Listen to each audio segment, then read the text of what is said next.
Hello everyone. Today I am here to explain what is Mott circle, how to find the different stresses by using Mott circle. So first of all, what is Mott circle? So Mott circle is the graphical representation of finding normal, tangential and resultant stresses on an oblique plane. In my last lecture, we already described the analytical method to find out the normal, tangential and resultant stress, and also the principal stress and the maximum shear stress. Now here we will do same problem by graphical representation. So there are 4 cases of Mott circle. The case 1 is a body is subjected to two mutually perpendicular like stresses of unequal intensities. Means there are stresses, suppose both the stresses are tensile or both the stresses are compressive in nature, and the magnitude of the stresses are also unequal, not same. The case 2 is a body subjected to two mutually perpendicular unlike stresses, unequal intensities. So here one stress is compressive and other stress will be tensile in nature. Third case, a body is subjected to two mutually perpendicular like stresses accompanied by a shear stresses. Now the shear stress also included. Case 4 is a body subjected to two mutually perpendicular stresses, unlike stresses accompanied by a shear stresses. And the fifth one is a body is subjected to pure shear.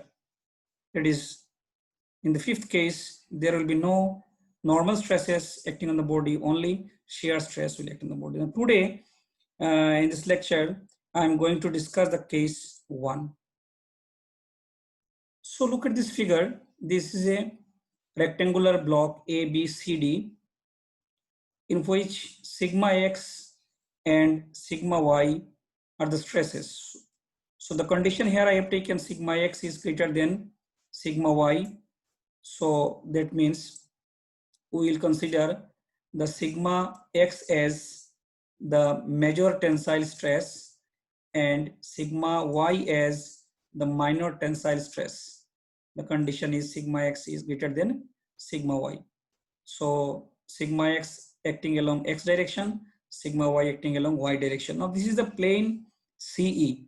C is the plane, this is the oblique plane which makes an angle theta with the plane of the major tensile stress, that is the BC plane. Theta is the angle made by the oblique plane with BC plane. Now we will find out the tensile stresses and the normal stresses acting on the oblique plane CE with the help of the Mott circle. Now before starting Mott circle, we have to do the scaling. What is scaling? Scaling means your stress will be given in Newton per meter square or Newton per millimeter square or kilonewton per meter square, whatever may be. You have to do scaling means you have to assume some stress should be equal to some centimeter. So in that way, you will get the values of sigma x and sigma y in terms of centimeter, Okay, so before starting the Mott circle, you have to do the scaling first. Now, what is the procedure? How to draw the Mott circle? See, the very first step is take a point A. Take a point A. This is the point A. Here is the point A. We will take right side of A as positive and left side of A as negative. Left side of A is negative since we will not take here the left side because both the stresses are tensile in nature and we are taking tensile stresses are positive in nature. So take a point A and draw a horizontal line AB. So I have drawn a horizontal line AB such that AB is equal to sigma x. So this is the first point. Now second point, on the line AB, means I'm talking about this line. On the line AB, cut AC, cut AC. So cut AC such that AC is equal to sigma y. So the distance AB is equal to sigma x and distance AC is equal to sigma y.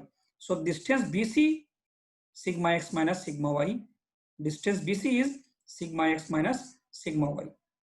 Next step. With the BCS diameter, draw a circle with BCS diameter, draw a circle. So I have drawn a circle. Let O be the center of the circle. Okay. Now next is through O, draw a line OE such that OE makes an angle 2 theta with the OB. See, through O, I have drawn a line OE such that OE is equal to OE makes an angle 2 theta with OB. Okay. Now next point is from E, which is at the circumference of the Morse circle, draw a line ED perpendicular to AB. So I have drawn. This completes the diagram. Now see, join AC. Sorry, AE. Join AE. So I have joined AE in the diagram. Now, length of AD will give you the length of AD means this one, from this point to this point you have to measure. Sorry, you have to measure from AD. A to D you have to measure, and with the help of scaling you will get the what is the normal stress from A to D. Means A to D will come out in some sort of centimeter, that depends on your scaling. So from that scaling you have to convert it into stress. So AD will give you the normal stress on the oblique plane. Then E to D will give you the tangential stress on the oblique plane, and hence the AE will give you the resultant stress. Okay. ED is the perpendicular distance. It is the perpendicular that we have drawn from the circumference E to the line AB, that will give you the tangential stress. Okay. Now, principal stress. What is the principal stress? Major principal stress and minor principal stress. What is that value? See, we know the definition of principal stress is the normal stress acting on the principal plane. Then what is principal plane? Principal plane is the plane at which the shear stress is 0. So look at this. This length is the shear stress. So this length will decrease here, and at the point B it will be 0. Similarly on that side, at the point C it is 0. So see, the point B is the plane of 0 shear stress, and point C is the plane of 0 shear stress. So the length AB is the sigma x, and that is also is equal to the major principal stress. And the length AC is the sigma y, and that is also equal to the minor principal stress, because the normal stress acting on the principal plane. And see the shear stress. Look at this ED shear stress. The ED will be maximum at what point? ED will be maximum at what point? ED will be maximum at this point. ED will be maximum at this point, means E will come at this point. So this length is the radius. So this is the maximum shear stress. So we can say the radius of the Morse circle is the maximum shear stress, and this is equal to sigma x minus sigma y divided by 2. So this will Morse circle, radius of the Morse circle is the maximum shear stress. So with this I have completed the case 1. In my next video I will show you the other cases.